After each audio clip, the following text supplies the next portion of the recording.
금은 고려를 완전히 꺾었다고 믿었습니다. 전쟁은 끝났고 고려는 더 이상 칼을 들지 않았기 때문입니다. 국경은 조용해졌고 조정의 기록은 눈에 띄게 줄어들었으며 고려라는 이름은 더 이상 전장의 중심에서 불리지 않았습니다. 그래서 금은 판단했습니다. 이제 고려의 숨통은 끊어졌다고 말입니다. 그러나 그것은 치명적인 오해였습니다. 고려는 죽은 것이 아니라 단지 숨을 참는 중이었습니다. 패배 이후 고려는 어떤 소리도 내지 않았습니다. 비굴하게 항변하지 않았고 공허한 분노를 외치지도 않았습니다. 그 대신 국가 전체의 움직임을 최소화했습니다. 군대는 흩어지지 않았고 무기는 버려지지 않았으며 핵심 요충지는 결코 포기되지 않았습니다. 다만 드러내지 않았을 뿐이었습니다. 금이 보기에 고려는 그저 조용해졌습니다. 그러나 조용해졌다는 것은 사라졌다는 뜻이 아니었습니다. 오히려 그것은 포식자 앞에서 살아남기 위해 숨을 멈춘 존재의 처절한 생존 방식이었습니다. 짐승이 사냥꾼의 시선을 피하기 위해 일순간 움직임을 멈추듯 고려는 국가 전체의 호흡을 낮추고 적의 발소리에 집중하고 있었습니다. 가장 먼저 사라진 것은 전쟁의 언어였습니다. 승리를 말하던 단어들, 응징을 외치던 문장들, 강함을 증명하던 수많은 선언이 기록에서 깨끗이 지워졌습니다. 대신 그 자리에 남은 것은 깊은 침묵과 의도적인 생략, 그리고 여백이었습니다. 금은 그 공백을 굴복이라 읽었지만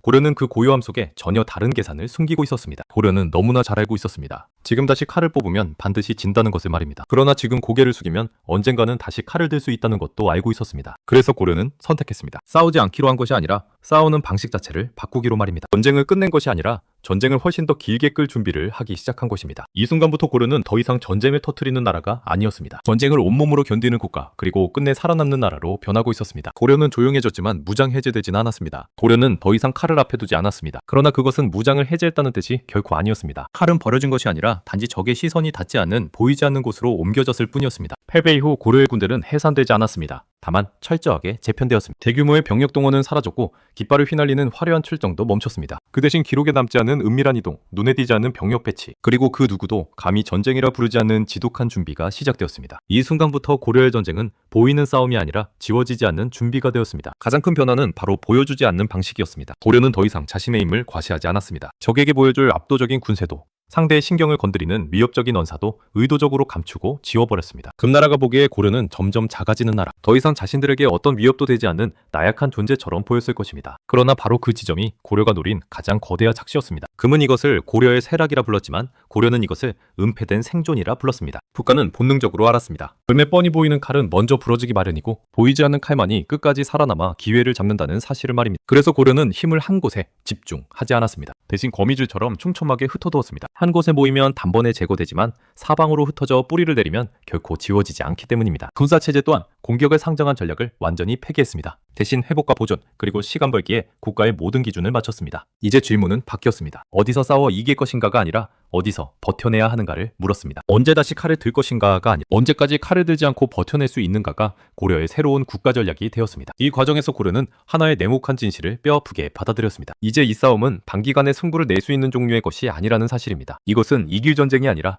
절대로 지지 않아야 할 전쟁이었습니다. 한 세대의 영광을 위한 싸움이 아니라 여러 세대를 거쳐 살아남아야 하는 장기적인 인매였습니다. 그래서 고려는 허망한 속도를 버리고 무거운 시간을 선택했습니다. 겉으로만 보면 아무 일도 일어나지 않는 듯 보였습니다. 전쟁도 없었고 화려한 승전보도 없었으며 그 어떤 영광의 수식어도 붙지 않았습니다. 그러나 그 기묘한 고요함 속에서 고려는 국가 전체를 하나의 거대하고 보이지 않는 요새로 탈바꿈시키고 있었습니다. 성벽 밖에서 금나라 사신들에게 보여주는 평화는 치밀하게 설계된 연극이었고 성벽 안쪽에서 백성들이 견뎌내는 일상은 곧 치열한 전쟁이었습니다. 금나라는 고려의 이 긴 침묵을 오해했습니다. 저항할 힘을 완전히 잃어버린 나라가 내뱉는 마지막 숨이라 굳게 믿었습니다. 하지만 고려는 이미 알고 있었습니다. 지금 이 지독한 침묵이야말로 훗날 다시 칼을 들 수 있게 만드는 유일하고도 절대적인 조건이라는 것을 말입니다. 그리고 이 침묵은 곧 적보다 더 위험한 나라 안의 변화를 깨우게 됩니다. 평화의 가면을 쓴 채 내부에서 끓어오르는 긴장은 고려의 체질을 근본적으로 바꾸고 있었습니다. 이제 고려가 숨을 참는 동안 그 안쪽에서 구체적으로 무엇이 바뀌고 있었는지 그 조용하지만 위험한 변화의 실체가 드러납니다. 고려는 스스로를 하나의 거대한 요새로 만들었습니다. 문제는 요새가 단단해질수록 그 안에서 숨쉬는 사람들의 공기가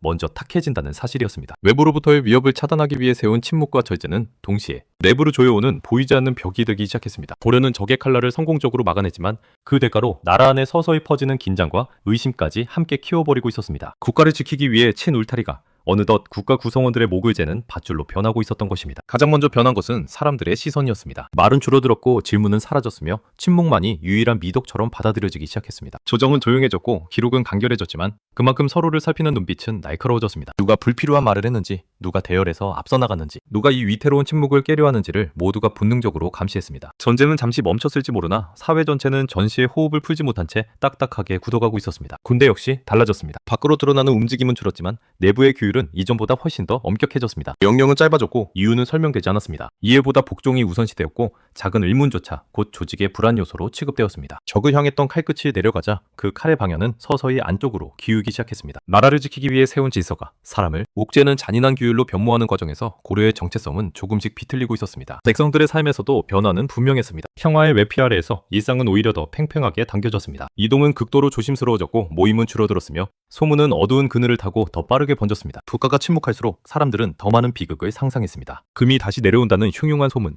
조정이 무언가 거대한 음모를 숨기고 있다는 말, 언제든 다시 지옥 같은 전쟁이 터질 수 있다는 불안이 일상의 배경음처럼 깔렸습니다. 전쟁이 끝났다는 선포는 사람들을 안심시키지 못했습니다. 오히려 끝났는데도 왜 이리 숨이 막히는가 라는 의문이 공포를 더 키울 뿐이었습니다.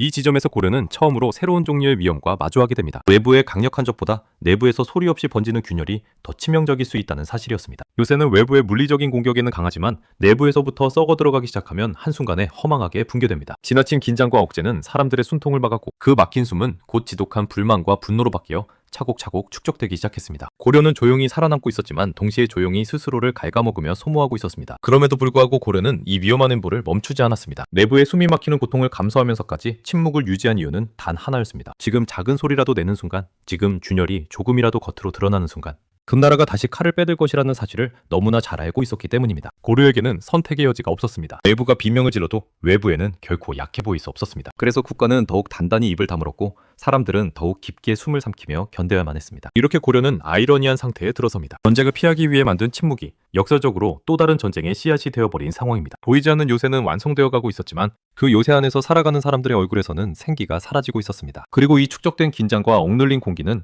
언젠가 반드시 폭발적인 형태로 분출될 수밖에 없었습니다. 고려의 전쟁은 여전히 조용했지만 그 조용함은 점점 사람을 집어삼키는 심연이 되어가고 있었습니다. 요새가 완성되자 고려는 깨달았습니다. 아무리 필사적으로 숨을 참아도 나라 전체가 동시에 숨을 멈출 수는 없다는 자명한 사실을 말입니다. 침묵은 결코 저절로 유지되지 않았습니다. 그 고요함을 유지하려면 반드시 누군가는 대신 소리를 삼켜야만 했습니다. 그래서 고려는 선택했습니다. 모두를 지키는 불가능한 목표 대신 체제를 위해 일부를 도려내는 비정한 방식을 택했습니다. 이 선택은 공식적인 기록에는 단 한 줄도 남지 않았고 누구의 이름으로도 선언되지 않았습니다. 그러나 현실에서는 너무나 분명하고 냉혹하게 작동하기 시작했습니다. 가장 먼저 희생된 것은 국경의 사람들이었습니다. 완충지대 혹은 전략적 후퇴구역이라는 매끄러운 이름 아래 일부 지역은 사실상 방치되었습니다. 금나라의 재공격을 유도하지 않기 위해 그곳의 백성들이 겪는 고통에 대한 구원도 증언도 의도적으로 미뤄졌습니다. 지켜내기 어려운 곳은 이제 참아야 할 곳으로 분류되었고 그 참음은 곧 이름 없는 죽음과 희생을 의미했습니다. 국가는 대외적인 침묵을 완벽하게 유지했지만 정작 국경의 최전선에서는 매일같이 비명이 삼켜지고 있었습니다. 국가는 살아남았지만 국경의 삶은 지워지고 있었습니다. 다음으로 희생된 것은 말을 하는 사람들이었습니다. 질문이 많고 판단을 서두르며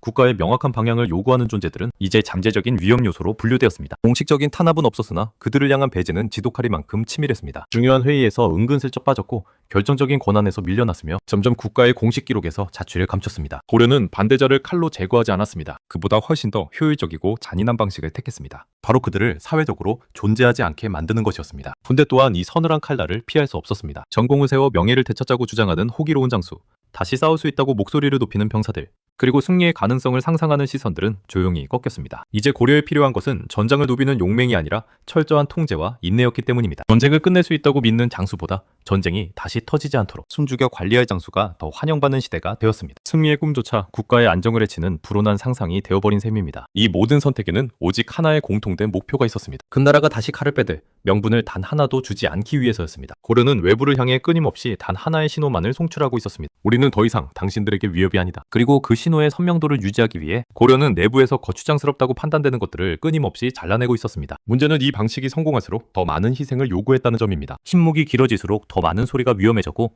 더 많은 존재가 국가의 부담이 되었습니다. 국가는 점점 더 정교하고 단단해졌지만 그 정교함은 사람의 희생 위에 세워진 위태로운 탑이었습니다. 고려는 지금 분명히 살아남고 있었습니다. 그러나 그 생존은 결코 공짜가 아니었습니다. 누군가는 국경에서, 누군가는 기록에서, 누군가는 미래에 대한 희생을 강요당하며 밀려나고 있었습니다. 요새는 더욱 견고해졌지만 그 안에서 소리 없이 사라지는 것들은 매일같이 늘어만 갔습니다. 그리고 바로 이 지점에서 고려는 스스로도 알지 못한 채 가장 위험한 선 하나를 넘고 있었습니다. 침묵을 유지하기 위해 희생을 당연하게 선택하기 시작한 나라가 과연 언제까지 그 희생을 통제할 수 있을 것인가 하는 의문입니다. 이 침묵의 시스템이 어디까지 확장될 수 있었는지, 그리고 고려가 마지막까지 남겨둔 단 하나의 선택지가 무엇이었는지가 드러납니다. 고려의 생존은 이제 단순한 인내를 넘어 국가의 영혼을 깎아먹는 지독한 소모전으로 치닫고 있었습니다. 고려는 본능적으로 알고 있었습니다. 침묵을 유지하기 위해 누군가의 희생을 당연하게 선택하기 시작한 순간부터 이 기묘한 체제는 언젠가 스스로를 집어삼킬 것이라는 사실을 말입니다. 국경의 삶을 버리고 사람들의 말을 지우고 불편한 존재들을 기록에서 밀어내며 억지로 유지해온 고요는 결코 영원한 평화가 될 수 없었습니다. 침묵은 시간이 흐를수록 더 많은 피와 인내를 요구했고, 그 잔인한 요구는 점점 더 국가의 깊숙한 안쪽으로 파고들고 있었습니다. 이제 고려에게 더 이상 잘라낼 여부는 그리 많지 않았습니다. 국가는 냉정하게 계산했습니다. 이 지독한 침묵을 끝까지 유지하려면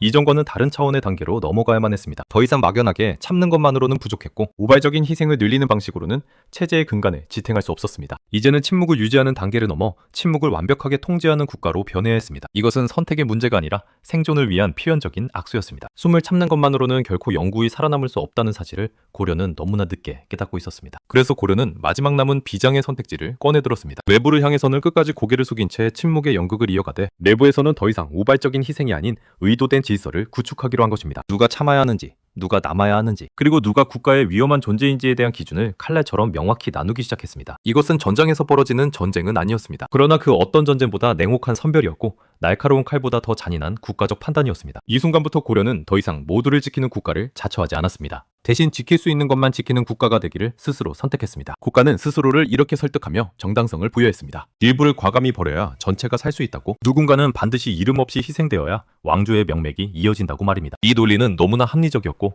그래서 더욱 위험했습니다. 합리성을 입은 희생은 언제든 정당하게 반복될 수 있고, 그 선별의 기준은 통치자의 편의에 따라 언제나 확장되기 마련이기 때문입니다. 이 비정한 선택은 공식 기록에 단 한 줄도 남지 않았습니다. 대외적인 선언도 없었으며 그 누구의 이름으로도 책임지지 않는 유령 같은 결정이었습니다. 그러나 이날 이후 고려는 분명히 달라졌습니다. 침묵은 더 이상 위기를 넘기기 위한 임시 전략이 아니었습니다. 그것은 국가 운영의 기본값이 되었고, 서로를 향한 의심은 질서를 유지하는 가장 효율적인 도구가 되었습니다. 고려는 살아남기 위해 스스로의 살점을 날카롭게 갈아내며 변해가고 있었습니다. 진짜 문제는 바로 여기서 시작되었습니다. 침묵을 통제하기 시작한 국가는 결국 침묵 그 자체에 중독되기 시작합니다. 국민에게 말하는 것보다 사실을 숨기는 것이 편해지고, 복잡하게 설명하는 것보다 존재를 제거하는 것이 효율적인 정치가 되며, 끈질긴 설득보다 매정한 배제가 가장 빠른 해결책이 됩니다. 고려는 아직 외부의 공격으로 무너지지 않았지만, 이 시점에서 이미 한 발짝 더 위험한 시면으로 들어서고 있었습니다. 외부의 적보다 내부의 비정한 질서가 더 많은 운명을 결정하는 나라가 되어가고 있었기 때문입니다. 이제 고려 앞에 남은 길은 오직 하나뿐이었습니다. 이 침묵의 체제를 어디까지 확장할 것인가, 그리고 이 멈출 수 없는 폭주를